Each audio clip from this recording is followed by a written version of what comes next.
Mesdames et messieurs, bonsoir. Merci d'avoir choisi RTI 1. Voici les grands titres de ce 20h.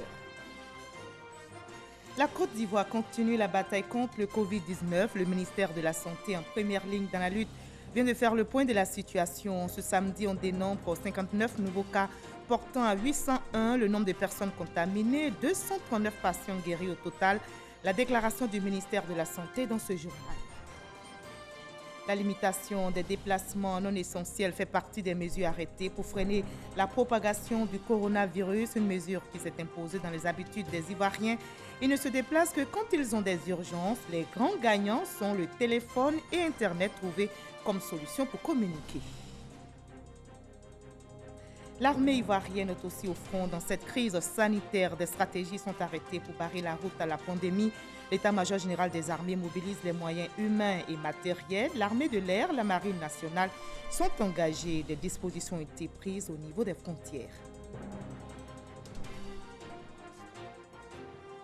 Au Mali, la campagne électorale pour le second tour des législatives de dimanche s'est achevée hier. Au premier tour, 22 députés, dont 5 femmes ont été élues, 125 sièges restent à pourvoir. Le scrutin se déroule dans un contexte particulier, perturbé à la fois par les problèmes de sécurité et par la pandémie de Covid-19. Soyez les bienvenus sur RTI 1. Quand les hommes partent, leurs œuvres demeurent éternelles. Ce soir, dans la page culture, nous évoquerons les œuvres d'un grand homme, un intellectuel africain qui a marqué son temps, mais qui se cachait derrière cet homme élégant, intelligent, à l'esprit vif et souvent incompris. La réponse sera dans l'ouvrage Edem Kodjo, un homme, un destin, écrit par le journaliste écrivain, directeur général du groupe Fraternité Matin, Vénus Conan. Certes, l'ancien premier ministre togolais Edem Kodjo n'est plus, mais ses œuvres s'éternisent grâce aux écrits de Vénus Conan que nous allons recevoir dans la page culture dans une trentaine de minutes. Avant cela, nous allons évoquer avec le ministre de l'Administration du Territoire et de la Décentralisation, Sidiki Diakité, le processus d'identification en cours depuis environ 2 mois. Bonsoir, monsieur le ministre. Bonsoir, madame. Alors, 2 mois après le lancement de l'enrôlement de masse à la nouvelle CNI, comment l'opération se porte-t-elle aujourd'hui? Merci, madame, et je voudrais vous remercier de nous donner l'opportunité de faire le point sur le déroulement de cette importante opération. Il faut le dire, dès l'entame de cette opération, le 17 février dernier, nous avons enregistré un grand engouement de la part des Ivoiriens pour cette opération, et cela dû au fait qu'ils étaient dans l'impatience de pouvoir obtenir cette pièce d'identité. Et malheureusement, au bout d'1 mois de fonctionnement, ce mois qui a été utilisé par l'Office national de l'état civil et de l'identification pour la formation des agents, leur déploiement, ainsi que la mise en place du matériel technique, un matériel technique nouveau.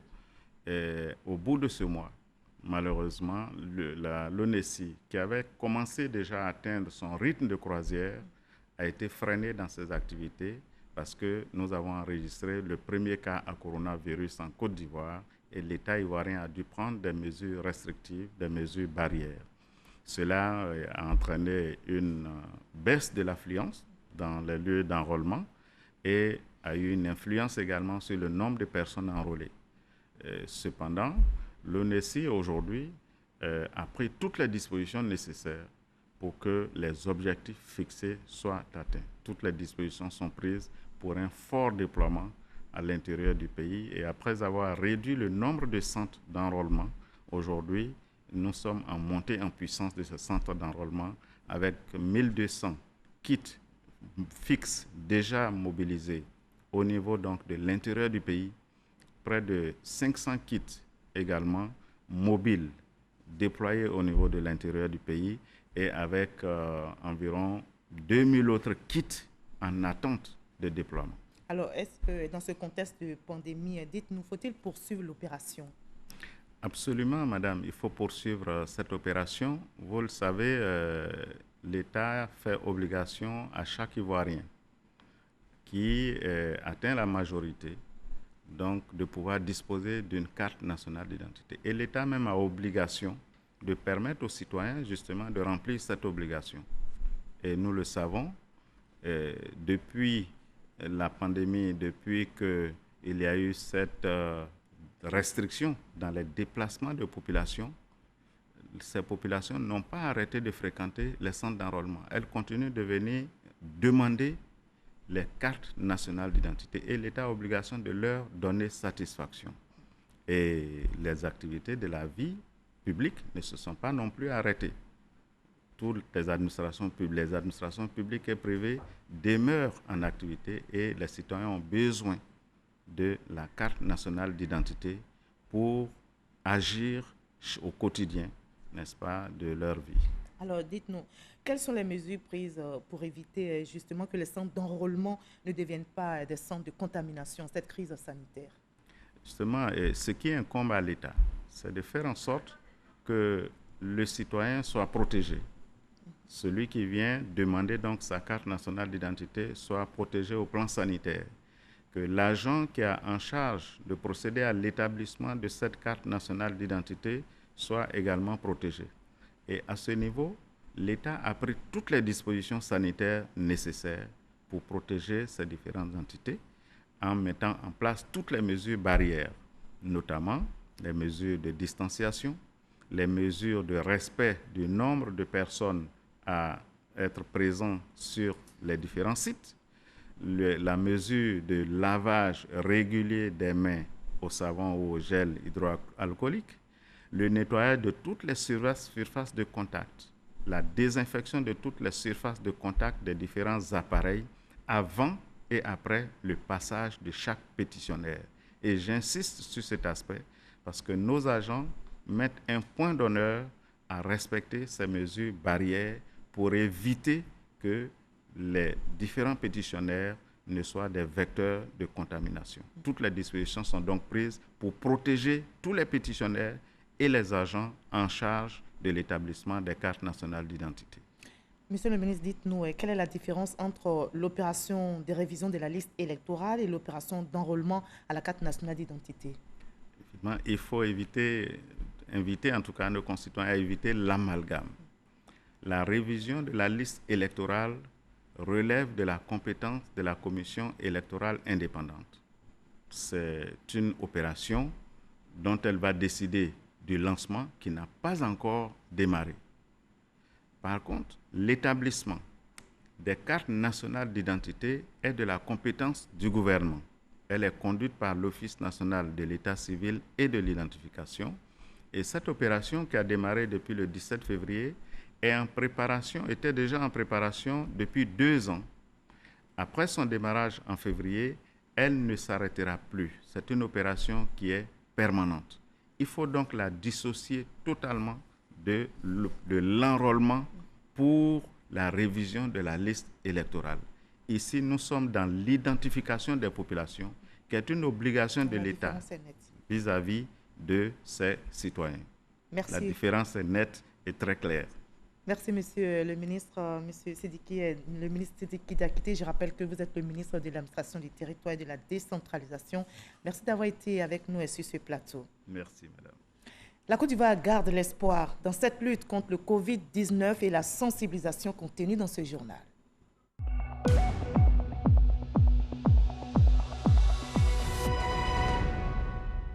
On reste mobilisé dans notre pays pour venir à bout de ce coronavirus. Le ministère de la Santé, en première ligne dans cette lutte, vient de faire le point de la situation.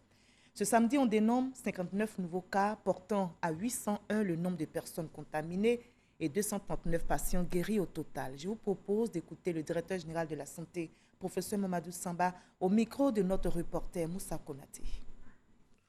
Point de la situation du Covid-19 au 18 avril 2020. Le ministère de la Santé et de l'Hygiène publique a enregistré ce jour, samedi 18 avril 2020, 59 nouveaux cas de Covid-19 sur 361 échantillons prélevés et 19 guéris. La Côte d'Ivoire compte donc à ce jour 801 cas confirmés, 239 personnes guéries et 6 décès. La ville d'Abidjan demeure l'épicentre avec 93% des cas.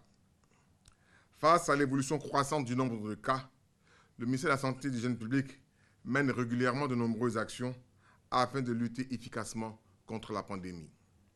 Cependant, nous insistons auprès de la population sur le respect des mesures barrières mises en place par le gouvernement. Toutes ces mesures ont pour objet de freiner la propagation de la pandémie dans notre pays. Nous devons les respecter.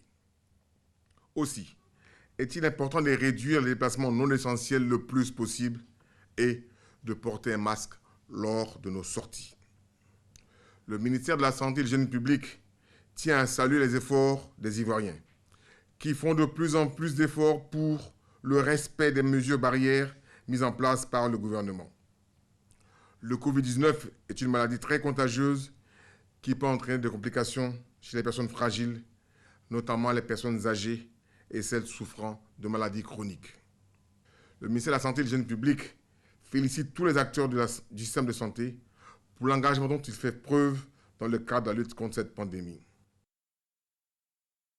Ce qui touche plusieurs pays. Ce samedi 18 avril, on dénombre au Ghana 834 cas confirmés avec 9 décès. Au Burkina Faso, 557 cas confirmés avec 35 décès. Au Mali, 216 cas confirmés avec 13 décès. Au Bénin, 35 cas confirmés, 1 décès.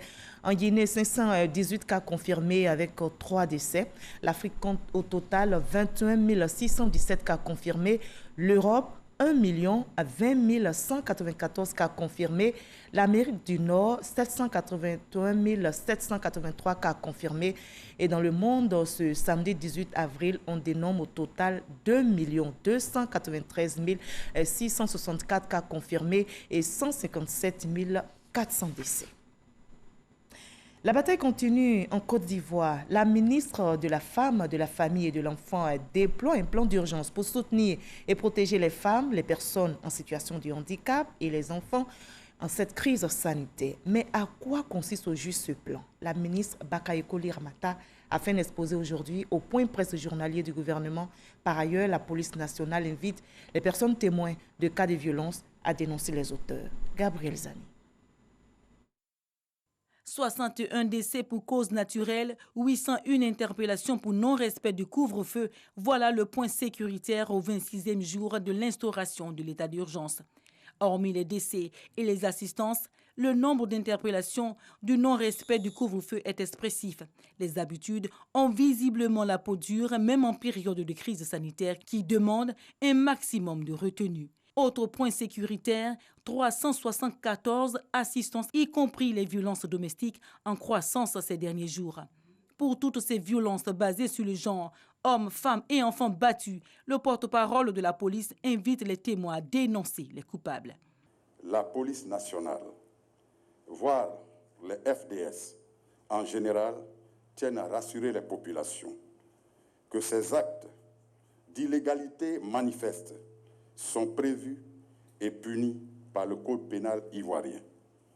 Invitons par conséquent tout témoin ou acte ou victime de tels faits à en dénoncer les auteurs sans délai au numéro suivant 20 25 00 40 100 111. Le stress du couvre-feu ne saurait être un prétexte à la violence. Des centres de secours sont ouverts. La capacité opérationnelle de la police vient d'être renforcée en matériel à hauteur de 104 millions de francs CFA pour permettre la mobilité des équipes afin d'accroître leur efficacité. Un travail qui est fait en lien avec les ministères techniques, notamment le ministère de la Femme, de la Famille et de l'Enfant, dans le cas des violences conjugales qui lui aussi recense les faits d'insécurité domestique liés au Covid-19. En période de pandémie, les violences faites aux femmes sont une réalité. Des faits extrêmement graves de violences domestiques sont portés à notre connaissance et nous avons mis en branle, bien sûr, toute notre artillerie. Ce sont 2 plateformes de lutte contre les violences basées sur le genre, sur toute l'étendue du territoire, afin que les cas soient systématiquement dénoncés et pris en compte. Le Covid-19 emporte dans son sillage des vies, mais aussi des emplois, des activités informelles dont vivent de nombreuses femmes et enfants. Ce sont des centaines de ménages, d'enfants vivant avec le VIH et d'enfants en situation de rue, menacés aujourd'hui par le Covid-19. Pour l'heure, face à la menace du Covid, le ministère de la Femme, de la Famille et de l'Enfant a mis en place un plan d'urgence de prise en charge de ces enfants. Ce programme consiste à les regrouper dans des centres où ils bénéficient d'une assistance alimentaire et sanitaire et avec une sensibilisation sur le Covid-19. Le plan de riposte du ministère de la Femme comprend la fermeture dès les premières heures de l'apparition du Covid-19 des structures d'encadrement de la petite enfance pour protéger les tout-petits.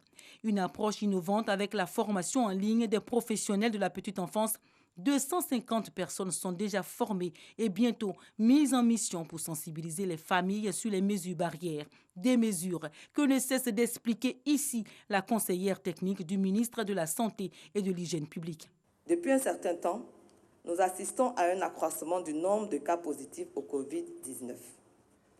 Le ministre de la Santé et de l'Hygiène publique réitère son appel à la vigilance et à l'adoption de mesures barrières seules efficaces pour se prémunir contre le virus dans le contexte actuel.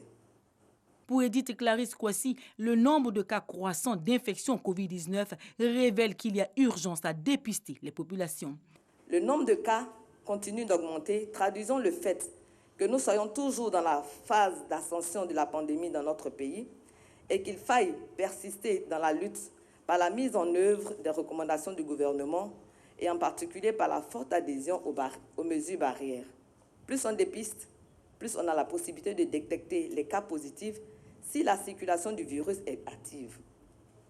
Plus il y aura de cas positifs pris en charge correctement, plus le nombre de guérisons augmenteront. Des centres de prise en charge sont ouverts. L'acquisition de matériels médicaux et de médicaments peuvent aider à endiguer l'épidémie. Mais le respect des mesures barrières reste pour l'heure le moyen sûr d'éviter le Covid-19. La limitation des déplacements non essentiels fait partie des mesures arrêtées pour freiner la propagation du coronavirus.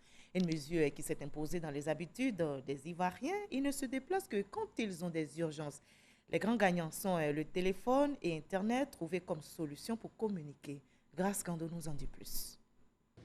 Au deuxième étage de cet immeuble, à la Riviera Palmeraie, dans la commune de Cocody, se trouve Carole, étudiante en première année de droit. Avec le Covid-19, les habitudes liées au déplacement ont changé au regard de la situation. Les TIC sont désormais une solution pour limiter ces nombreuses sorties. Et concernant la réunion, finalement, c'est annulé vu qu'on doit respecter les distances. On peut faire quelques courses sur Internet, prendre les nouvelles de nos amis sur WhatsApp, Facebook. Le portable, il est plus utile en ce moment pour prendre des nouvelles de nos amis. Son jeune frère Jean Faniel, élève en classe de 3e, lors de notre incursion dans cette famille, suit les cours à la télévision initiés par le ministère de l'Éducation nationale. Son programme de sortie a été revu. Quand je ne comprends pas quelque chose, j'appelle mes professeurs sur WhatsApp pour m'expliquer quelques cours que je ne retiens pas. La limitation des déplacements non essentiels, une mesure qui a fini par s'imposer dans le cadre de la lutte contre le Covid-19. Ici aussi, dans la famille Yobou, le constat est le même. Seul le chef de famille est habilité à faire les courses. J'ai interdit aux enfants de sortir. Moi qui fais toutes les courses, de 8h jusqu'à midi, ils étudient. Mais après-midi, ils font un peu la sieste. Après le Yobou, un tour dans ce supermarché pour faire le constat. Mes sorties sont limitées vraiment. Quand ce n'est pas nécessaire, je suis à la maison avec les enfants. Les enfants aussi, c'est pareil. Tu sors, tu fais ta course et c'est chronométré. Une situation vérifiée lorsqu'on interroge les acteurs des transports en commun. On n'arrive pas à faire les recettes de 17 000. On fait maintenant, on fait moins. À 5 000, 7 000. Avant, on gagnait 15 000. Aujourd'hui, on se retrouve à 3 000, 4 000. Ça veut que la recette a diminué totalement. Notre souhait, c'est pour que tout ça, ça finisse. Avant la maladie, on peut faire 7, 8, souvent 10 tours par jour. Avant, quand ça marchait. Mais maintenant, si on a trop fait, c'est 2 tours. Ça ne marche pas. Si on a trop fait, c'est 2 tours. Puisqu'on fait 2 heures du temps avant de charger un para. La preuve que la limitation des sorties est une réalité. Les déplacements non essentiels, en plus des mesures barrières annoncées par les autorités ivoiriennes, visent à endiguer la propagation du Covid-19. Et la lutte contre le Covid-19 s'intensifie dans notre pays. Le secrétaire d'État chargé des affaires maritimes, Philippe Légré, vient de visiter 2 entreprises de transport lagunais en vue de s'imprégner du respect des mesures barrières. Le secrétaire d'État chargé des affaires maritimes sur le terrain à Treichville pour s'informer sur le dispositif mis en place par cette entreprise de transport lagunaire pour lutter contre la pandémie du Covid-19. Au plateau, Philippe Légré s'est fait expliquer les conditions de transport des passagers à bord de ce bateau. Tous les passagers qui arrivent le matin doivent appliquer les gels. Nous ne prenons que 45 passagers pour des bateaux convoyés de 200 places, de sorte à respecter la distanciation. Enfin, nous recommandons à tous les passagers d'avoir des masques. Les 2 sociétés respectent les mesures et donc nous sommes vraiment satisfaits. C'est la discipline qui sera notre allié et l'indiscipline notre ennemi. Alors aujourd'hui, notre rôle, c'est de faire en sorte que ces mesures soient appliquées. À Lokodjro, dans la commune d'Atekoubé, le secrétaire d'État chargé des affaires maritimes a fait don de matériel aux responsables d'associations de PINAS. Ça va servir au lavage des mains de nos clients, c'est nos passagers qui viennent à chaque fois parce qu'ils viennent par centaines et on va leur imposer cela, surtout le port du max. Ces PINAS, ils sont utilisés par plus de 50% des passagers et donc c'est très important qu'on vienne leur dire d'appliquer toutes les mesures qui ont été prises par le gouvernement. Le respect des mesures barrières reste un des moyens efficaces de lutte contre la maladie à coronavirus. Reportage réalisé pour vous par Francis Poifo. Et l'armée ivoirienne est aussi au front dans cette crise sanitaire. Des stratégies sont arrêtées pour barrer la route à la pandémie. L'état-major général des armées mobilise les moyens humains et matériels. L'armée de l'air, la marine nationale sont engagés. Des dispositions ont été prises au niveau des frontières, comme nous l'explique Abou Sanogo. Nous sommes à l'état-major de l'armée de l'air. Il assure la surveillance et la défense de l'espace aérien national. À la base aérienne d'Abidjan, nous nous sommes intéressés à la contribution de l'armée de l'air dans la lutte contre la pandémie du coronavirus Covid-19. Et c'est le centre opérationnel air qui nous reçoit. Ici, on planifie, on coordonne et on suit l'ensemble des activités opérationnelles aériennes et terrestres. En réponse à la riposte contre le Covid-19, l'armée de l'air a mis en place un dispositif constitué de 3 aéronefs. Un CASA C295 que nous avons mis spécialement pour l'évacuation sanitaire des malades en ambulatoire. Nous avons prévu donc un maximum de 10 malades, plus le personnel médical pour ce aéronef. Pour ce qui concerne le 2 aéronefs, un Antonov 26 que nous avons mis en place pour tout ce qui est malade sous assistance respiratoire. Il y a des régions de notre pays d'accessibilité difficile pour ce qui est des aéronefs. Nous avons prévu à cet effet un hélicoptère Mi-8 qui pourra donc être plus accessible pour des malades dans les autres régions où l'accessibilité serait un peu plus difficile. Nous quittons la base aérienne d'Abidjan pour atterrir dans une autre base, la base navale annexe de la Marine nationale au plateau. Et de là, nous embarquons pour la base navale de Lokodjro qui abrite l'état-major de la Marine nationale qui assure la surveillance, le contrôle et la défense des lagunes. Une fois débarqués, nous nous rendons au COM. Entendez, le centre opérationnel de la Marine nationale qui est chargé de garantir la surveillance stratégique portée sur la sécurité et la sûreté maritime dans les eaux ivoiriennes. Contre le Covid-19, la Marine nationale a renforcé tout son dispositif. Il y a la fermeture des entrées des 2 ports, notamment le port autonome d'Abidjan et le port autonome de San Pedro. Il faut dire qu'avec nos senseurs, on arrive à avoir une veille passive à l'entrée des ports, déjà à partir du canal. On essaie d'interdire et de détecter enfin tout mouvement de navires au-delà des navires en exception, tels que les navires de produits pétroliers ou de vivriers et autres.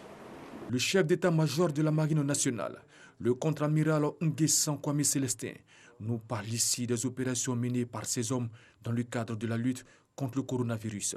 Dans la mesure où nous avons une zone frontalière avec le Ghana à travers la lagune Abi, nous avons un dispositif qui est déployé dans ces zones et nous veillons à ce qu'il n'y ait pas d'entrée de PINAS aux côtés de certaines structures telles que les douanes et les affaires maritimes.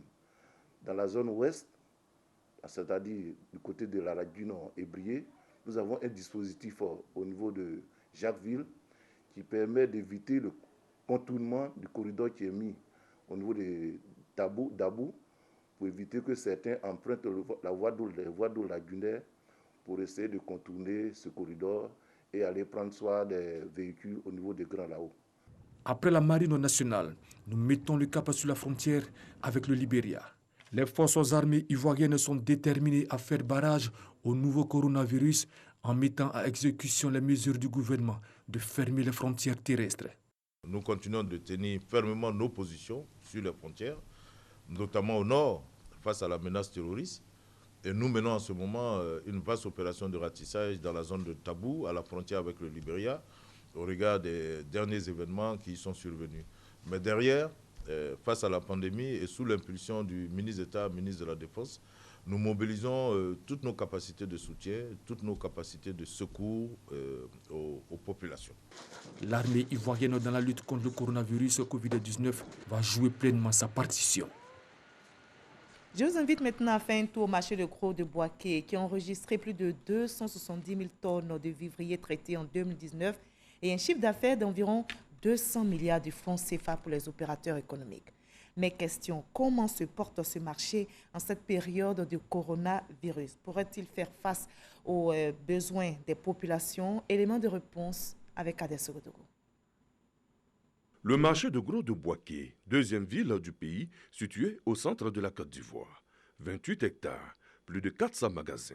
En 2019, ce marché a traité plus de 270 000 tonnes de marchandises. Son flux financier affiche environ 200 milliards de francs CFA pour les opérateurs économiques répartis dans 9 filières dont les céréales, l'igname, l'oignon, la pomme de terre, le manioc et ses dérivés, les fruits et légumes.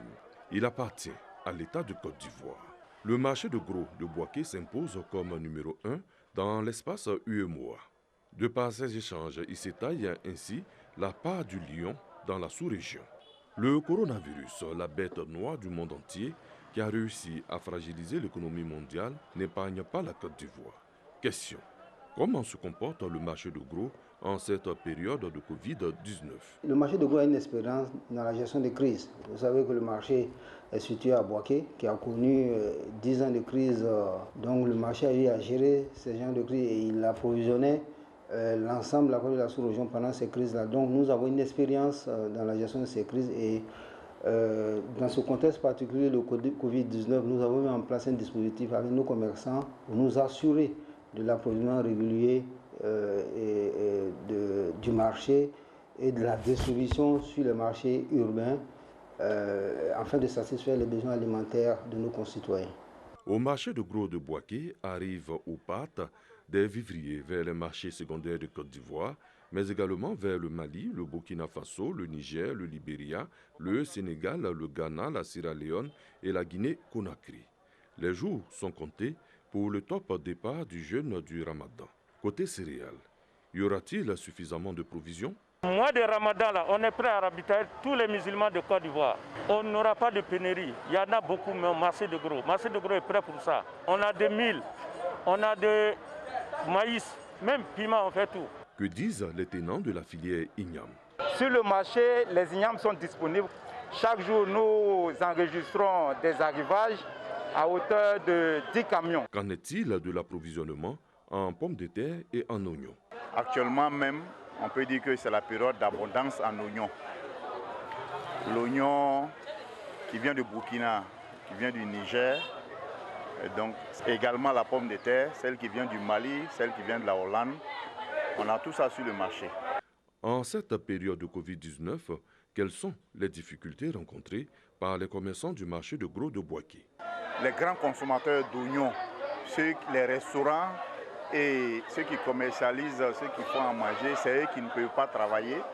Donc c'est ce qui joue sur le marché. Sinon la marchandise arrive sans problème, mais l'écoulement, c'est là où il y a un peu d'entrave souvent. À cause du Covid-19, il faut dire que les ignames n'arrivent plus à sortir comme par le passé. 1000 de Côte d'Ivoire, ça ne peut pas servir la Côte d'Ivoire. C'est forcément, on est prêt pour aller prendre au Mali. Et puis les fonds aussi, le gouvernement n'a qu'à avoir fonds pour aider les commerçants pour qu'ils n'aient qu'à envoyer les 1000. Ce qui en a, ça c'est beaucoup. En tout cas, ça peut finir le mois de Ramadan. La sensibilisation pour freiner la propagation du Covid-19 est-elle ancrée dans le quotidien des commerçants? Pendant la pandémie, nous sensibilisons les opérateurs, même jusqu'aux agriculteurs. Il y a un comité de crise Covid-19 qui a été mis en place par la direction générale qui se réunit régulièrement chaque semaine et qui comprend l'ensemble des acteurs intervenant dans le marché de veau. En somme, le secteur du vivrier en cette période de pandémie du Covid-19 se porte bien au marché de Gros de Boaké. De par la taille des transactions, ce marché va continuer d'affirmer son leadership sous-régional et de nourrir la population. C'est clair, pour lutter contre la pandémie du coronavirus, il faudra manger pour prendre des forces. La nourriture ne fera donc pas défaut. Et voilà qui rassure donc en cette période difficile. Aïbé Kofikro, un village dans le département d'Aboasso, vient de recevoir une ambulance médicalisée pour renforcer les moyens techniques et matériels des agents de santé. C'est un don du Conseil régional du Sud Comoé, présidé par Eugène Aka Awele, pour contribuer ainsi à la lutte contre le coronavirus. C'est Forazegui. Aïbé Kofikro, village situé à 23 km d'Aboasso. Ici vivent plus de 14 000 âmes. Cécile, cette jeune dame, a donné naissance à un petit garçon il y a à peine une semaine. Elle nous raconte son calvaire pendant son travail. Mon accouchement, le samedi soir, il y a un mal au ventre. On a acheté voiture, je n'ai pas gagné voiture.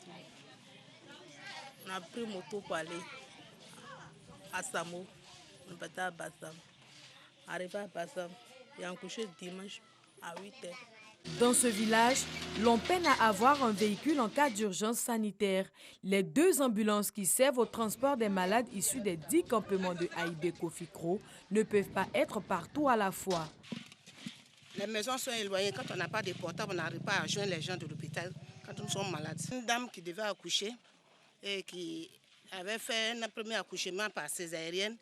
Et donc, elle voulait encore accoucher ici. Ils ont dit, donc, comme elle a été opérée, de se rendre à Bosso pour qu'elle accouche. L'ambulance, elle a pensé que l'ambulance était gratuite. Et on lui a dit que c'est payant. Donc, elle n'avait pas de moyens pour payer l'ambulance. On souhaite qu'il y ait au moins 2 ou 3 ambulances parce que si l'autre ambulance va ailleurs, qu'il y a encore une urgence, l'autre ambulance puisse venir prendre les femmes pour aller accoucher. Un cri du cœur qui a eu un écho favorable auprès du président du Conseil régional du Sud Comoé. Au nom du gouvernement, le docteur Eugène Aka Awele vient d'offrir à ce village une ambulance médicalisée et tout-terrain. Je suis ce matin un homme heureux de recevoir cette ambulance des mains de Monsieur le ministre de la Santé, qui est le principal acteur de cette bataille contre le Covid-19. Je promets d'en faire bon usage au bénéfice de toute la population. Ce don du gouvernement vient en prévention à d'éventuels cas d'urgence liés au coronavirus. Eugène Aka Awele assure que l'État ne veut pas attendre que le pire arrive. Il anticipe en renforçant la logistique des centres de santé du pays. Ici aussi, il ne manque pas d'inviter les populations à s'approprier les mesures barrières. Nous sommes venus pour une cérémonie de remise d'une ambulance. Pourquoi? Parce que cette maladie-là, elle agit fortement sur les terrains fragiles, c'est-à-dire les personnes âgées et les personnes qui ont une maladie chronique. Votre gouvernement a pris cette affaire très au sérieux et met en place tous les moyens pour éviter le pire. Donc, le gouvernement, entre autres, renforce la mobilité des services. C'est le premier médicament du coronavirus, le respect des mesures. Il n'y a pas encore de vrais médicaments à part l'hydroxychloroquine. Si vous respectez les mesures déjà, la maladie, vous l'avez chassée. Au cours de cette cérémonie, Eugène Aka Awele, président du Conseil régional du Sud Comoé, annonce l'effectivité des primes allouées aux agents de santé pour cette fin de mois d'avril. Et la caravane de la solidarité poursuit son périple. La 2e phase de la caravane de la solidarité Covid-19 a démarré hier vendredi à Lokodjo, dans la commune d'Atekoubé. Elle est initiée par les fondations Magic System et Didier Drogba, l'Union européenne et ADOA. Des vivres ont été distribués aux populations. 11 000 familles sont visées au thème de cette caravane. Issa Tchonayo. Les fondations Magic System et Didier Drogba, l'Union européenne, UE et ADOA, côte à côte dans la deuxième phase de la chaîne de solidarité Covid-19 Côte d'Ivoire. Première étape, Lokodjo, dans la commune d'Atekoubé. Des vivres partagés aux populations pour faire face à la morosité des activités causées par le coronavirus. Ce n'est pas pour vous dire que vous êtes nécessiteux. Non, c'est à notre manière de contribuer à ce que certaines mesures aussi soient respectées. On vous demande tous les jours de faire des efforts, de ne pas trop vous déplacer. Le Covid-19 n'épargne aucune couche sociale. Occasion pour l'ex-footballeur international Didier Drogba de recommander le respect des mesures barrières. C'est pour vous encourager vraiment à relayer le message, à faire passer le message qu'il faut rester chez soi, respecter les mesures encore une fois. C'est très, très, très important. Donc. La solidarité est l'une des valeurs universelles dont l'Union européenne fait la promotion. Pour l'ambassadeur de l'UE en Côte d'Ivoire, son institution ne pouvait pas être en marge de ce combat contre le coronavirus. Le coronavirus, c'est un danger pour tout le monde et tout le monde est dans le même bateau et doit se battre d'une manière solidaire contre le coronavirus. Le ministre Bruno Nabanye Kone réitère la volonté du gouvernement d'être toujours aux côtés des populations en cette période difficile. Nous sommes aux côtés de toutes les populations, partout où elles vivent sur le territoire ivoirien. Vous demandez de continuer à faire confiance au gouvernement. D'importantes mesures sont prises pour endiguer cette pandémie. Cela va se poursuivre à travers le renforcement qui est en cours du plateau médical, à travers la disponibilité des médicaments. Et je voudrais profiter de cette cérémonie pour rendre hommage à toutes ces personnes qui sont en première ligne tous les jours en face des malades. 11 000 familles bénéficieront des retombées de cette caravane de la solidarité Covid-19. On retrousse les manches à chaque niveau pour gagner la bataille contre le Covid-19. La chaîne de solidarité se renforce dans notre pays. 2 entreprises, Orabank et Ebomaf, viennent d'octroyer à l'État ivoirien des chèques de 150 millions de francs CFA, chèques réceptionnés par le ministre de l'Économie et des Finances. Ces entreprises donatrices apportent ainsi leur contribution à la lutte. Francis Boifo. Orabank offre un chèque de 50 millions de francs CFA au ministre de l'Économie et des Finances, Adama Koulibaly. Et à ça, on a décidé nous-mêmes en tant que banque citoyenne de faire une exception sur ceux qui sont vraiment, comme on a dit, sur le champ de guerre. Si on peut considérer comme un champ de guerre, ce sont les médecins et les forces de l'ordre. On a ouvert une enveloppe de 4 milliards de prêts qu'on va faire à ces 2 structures-là, avec un taux préférentiel de 5%. Donc, ils pourront venir voir nos agences pour ceux qui en ont besoin pour leurs activités au quotidien. Un autre chèque de 100 millions de francs CFA remis aux représentants du gouvernement. C'est un don de l'entreprise Ebomaf pour lutter contre la propagation du Covid-19 en Côte d'Ivoire. C'est donc pour témoigner donc, du fait que l'entreprise Ebomaf, c'est une entreprise citoyenne et qui reste toujours à l'écoute de tout ce qui comme problème autour donc, de son environnement. C'est une manifestation de la solidarité des uns et des autres par rapport à ce qui est en train d'être fait.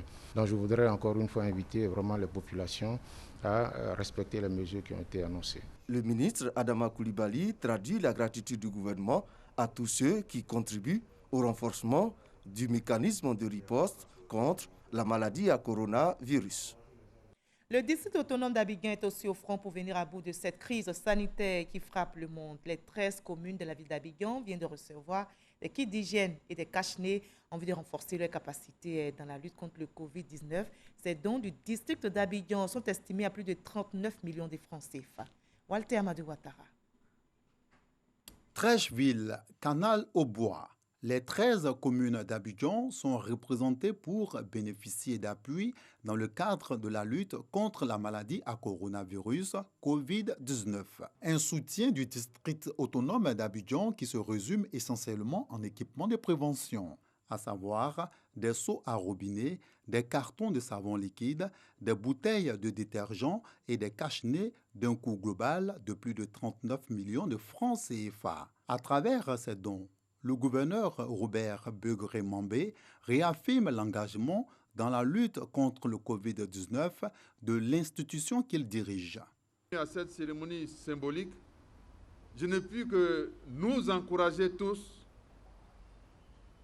à aider nos populations au respect des mesures barrières et surtout à prendre conscience que la protection de notre vie individuelle conduit à protéger celle des autres. Au nom des 13 communes bénéficiaires, le président de l'Union des villes et communes de Côte d'Ivoire, Paulin Claude Danho, promet de faire bon usage des dons reçus. Nous vous donnons l'assurance, monsieur le gouverneur, de poursuivre la sensibilisation, l'assainissement avec nos bénévoles, avec nos jeunes, avec nos femmes, dans tous nos espaces de vie, dans nos communes.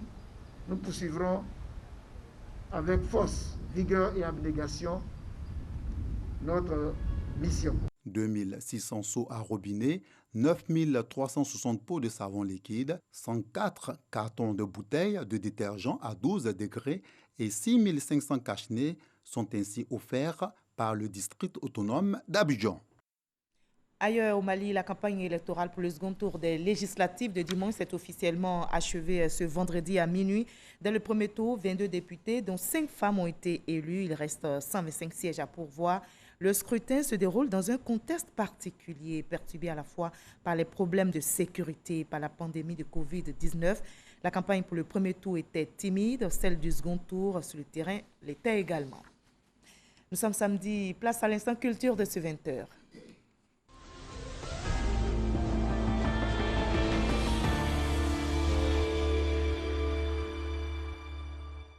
Edem Kodjo, un homme, un destin ou le parcours politique d'un intellectuel africain. C'est un livre, témoignage écrit par Vénance Conan. Il est notre invité de la page culture de ce samedi. Bonsoir Vénance Conan. Bonsoir. Alors, merci d'être avec nous. C'est moi qui vous remercie. Un Ivoirien écrit sur un Togolais. Oula, là où il est, si M. Edem Kodjo vous entendait, il ne serait pas content.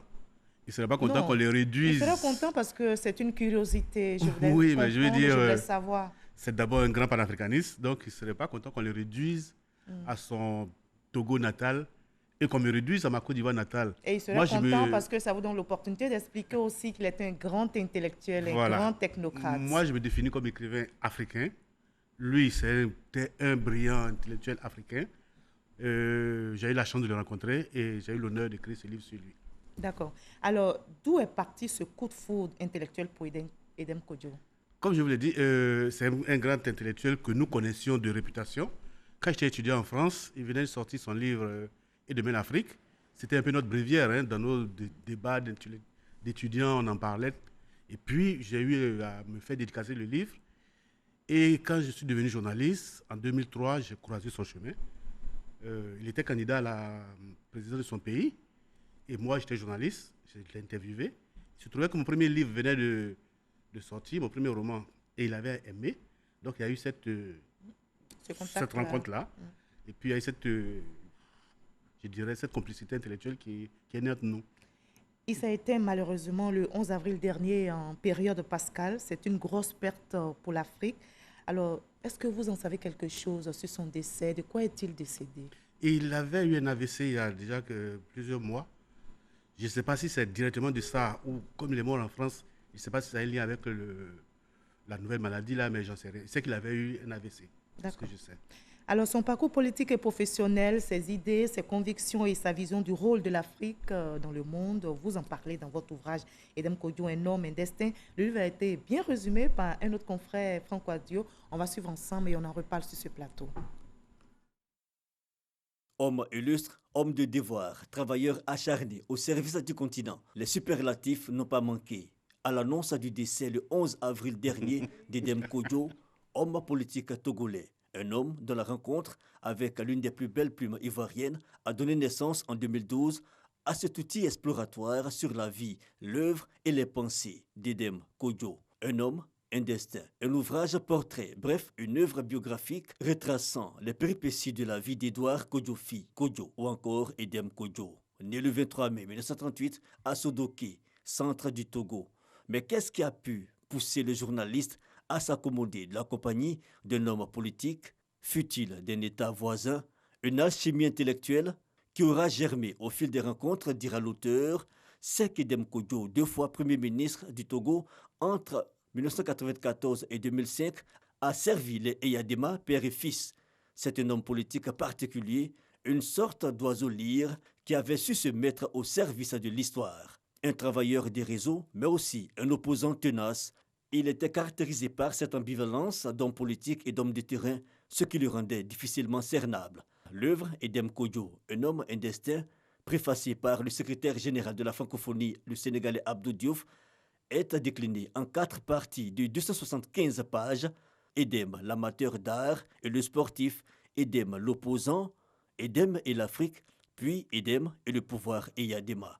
Un homme complet donc, emporté par la maladie le 11 avril 2020. Un accident vasculaire cérébral à Paris, en France, car le continent lui doit, entre autres, la rédaction de la Charte africaine des droits de l'homme adoptée à Nairobi au Kenya en juillet 1981.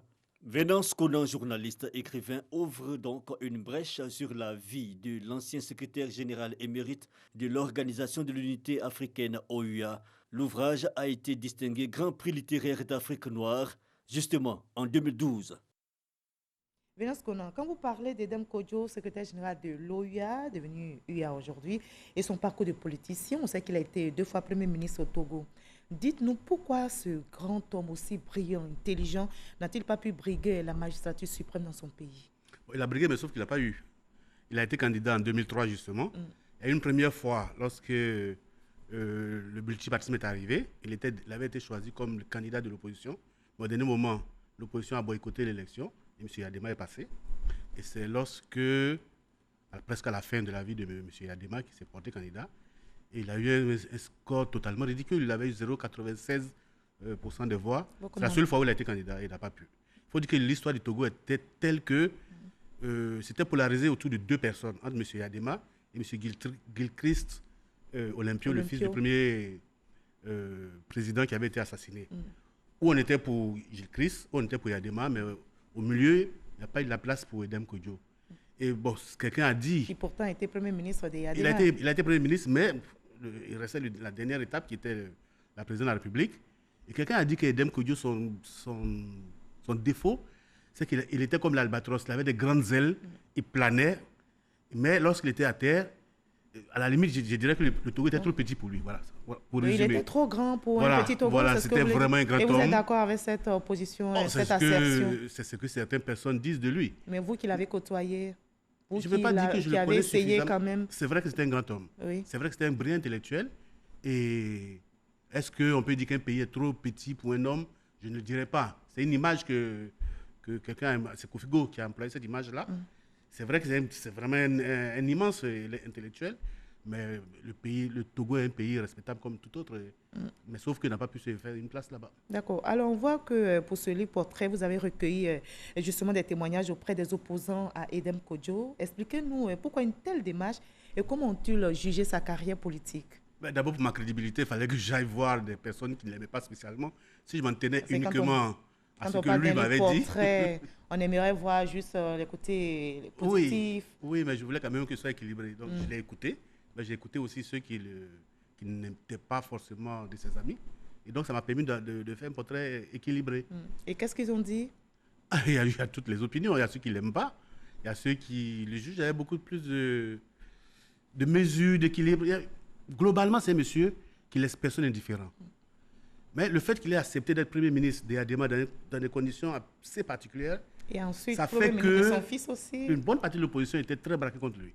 Donc ça, il y a des opposants qui le haïssaient. Ça, on ne peut pas dire autre chose. Mais il y a d'autres qui étaient un peu plus pondérés, qui disaient oui, il fallait quand même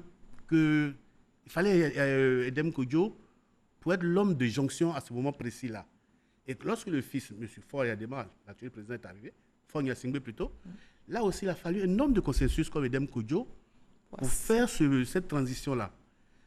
L'opposition radicale avait voulu le poste de Premier ministre, mais si on avait donné ça à l'opposition radicale, de mon petit point de vue, je pense que les choses n'auraient pas été comme il le fallait.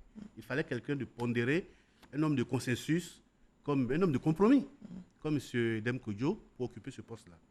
Mais souvent en Afrique aussi, quand on est un homme de compromis, on vous accuse de compromission.